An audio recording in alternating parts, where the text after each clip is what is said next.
Welcome to English Secret Stories. I was born into a rich and important family in Tyrone, Ireland. I was the younger of two daughters, and we were the only children. My sister was 6 years older than me, so we didn't play much together when I was young, and I was only 12 years old when she got married. I remember the day of her wedding well. Many people came, all of them laughing, singing, and happy, but I felt sad when my sister left with her new husband, Mr. Carew. She was always very nice to me, nicer than my mother, and so I cried when she went away to her new home in Dublin. My mother and father didn't love me. They wanted sons and were not very interested in me. About a year after my sister got married, a letter arrived from Mr. Carew. He said that my sister was ill and that she wanted to come home to Tyrone and stay with us, to be with her family. I was sad that she was ill, but also very happy about her visit. "They're leaving Dublin on Sunday," my father told me, "and they're arriving here on Tuesday evening."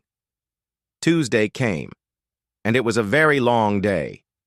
Hour after hour came and went, and I listened all the time for my sister and her husband. Now the sky was dark, and soon it was midnight, but I couldn't sleep. I listened and waited. Suddenly, at about 1 o'clock in the morning, I heard a noise far away. I ran out of my bedroom and down to the living room. "They're here! They're here!" I called to my father, and we quickly opened the front door to see better.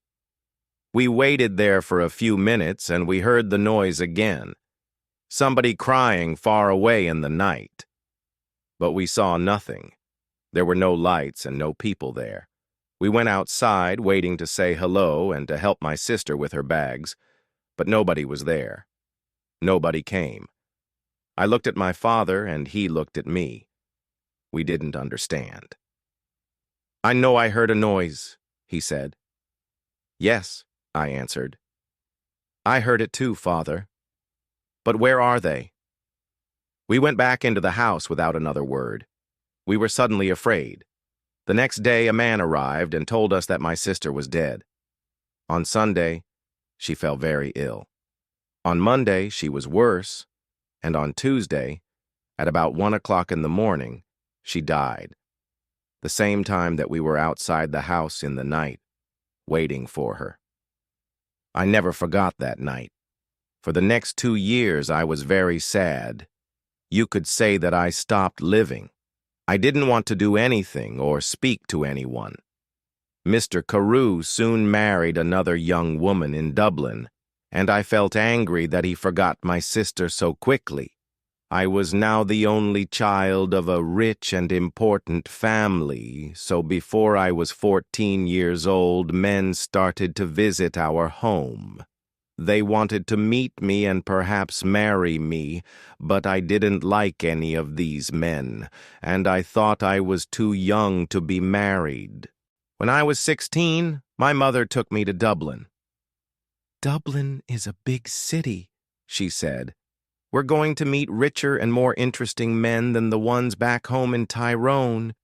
We can easily find you a good husband in Dublin." In Dublin, I began to be happier. I met a lot of friendly people, and I went dancing every evening.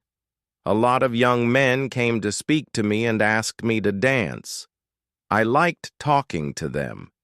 I started to live and laugh again, and I didn't think about my dead sister all the time. But my mother was not so happy. She wanted me to find a husband quickly. One night before I went to bed, she came into my room and said, "Do you know Lord Glenfallen?" "Oh, yes," I answered. "He's that ugly old man from Cahergilla." "He's not ugly, and he's not old, Fanny," my mother said quickly. "He's from a very rich and important family, too, and he wants to marry you. He loves you." "Loves me? Wants to marry me? But he's making a mistake, Mother," I said. I don't love him. I can't marry somebody I don't love. Think about it, Fanny, my mother answered quietly. He's a good man, and he wants to marry you. You're a very lucky young woman.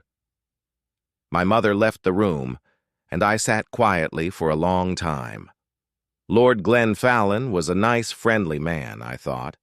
I didn't love him, no, but I did like him. He always talked about interesting things. I never felt happy at home with my mother and father, but I always felt better when I talked to him. The next morning, when I saw my mother, I said only one word. Yes.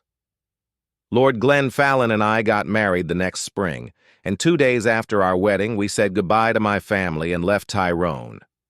3 days later, we arrived in Cahergilla, and I saw my husband's beautiful house for the first time. It was near a river, and there were many trees and flowers in the garden. Birds sang in the trees, and the sky was blue. I stood next to him and looked at it all, and I felt very, very happy. "Come, my love," said my husband. "You must come in and meet Martha. She cooks and cleans and knows everything about the house." So we went into the house and I met Martha, a friendly old woman with smiling blue eyes. She showed me around the house. Suddenly I felt excited to be there. It was a very happy place. Women sang in the kitchen, men built fires in the living rooms, and there were dogs and cats everywhere. "Come with me now, madam," said Martha, "and look at your bedroom. Then we can take up your bags and you can wash before dinner." I followed her, and soon we arrived at a big brown door. "This is your room," she said, and she opened the door. I stood and looked, suddenly cold with fear. In front of me stood something big and black. I didn't know what it was. I thought it was an old coat, but without anybody inside it. I jumped back quickly, very afraid, and moved away from the door.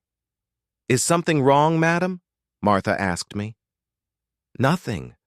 Perhaps it's nothing," I answered quickly. "But I thought I saw something in there. I thought I saw a big black coat when you opened the door." Martha's face went white with fear. "What's wrong?" I asked her. "Now you look frightened."